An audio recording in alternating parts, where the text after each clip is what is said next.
Tensions between NATO and Russia are on the rise following a spike in Russian Air Force activity in Eastern Europe and its troop movements close to Ukraine's border.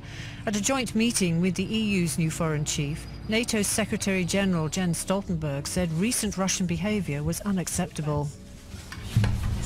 Russia continues to support the separatists by training them, by providing equipment, and supporting them also by having special forces, Russian special forces inside the eastern parts of Ukraine.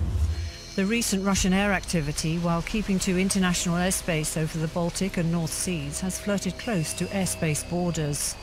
What you saw this past week was a larger, more complex formation of aircraft, carrying out a little deeper and I would say a little bit more provocative flight path.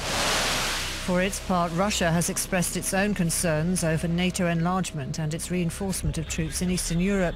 Although NATO says the alliance is not back on Cold War terms with its former enemy, it believes Russian behavior is undermining trust built up over decades.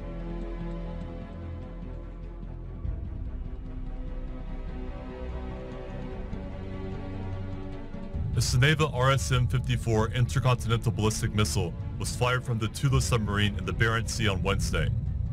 The missile can be launched from a depth of up to 55 meters. A Sneva missile is 14.8 meters long and 1.9 meters in diameter. The three-stage missile can carry 4 100 to 500 kiloton nuclear warheads.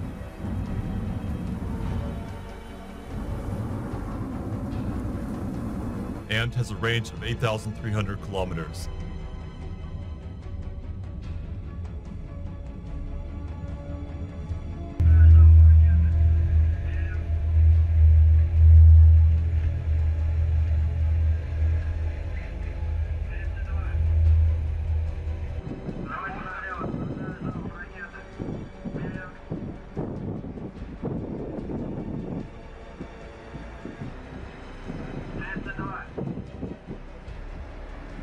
Question. Barbara Starr, Pentagon correspondent, she reported earlier here in the Situation Room that these Russian military planes are flying over Europe right now in very disturbing ways. They're not using their transponders. They're not communicating air traffic control. This is a worry. What is going on? Well, there's a concern. I mean, the Russian aggression is clear. They have clearly gone on a type of aggression, whether it be in the Ukraine.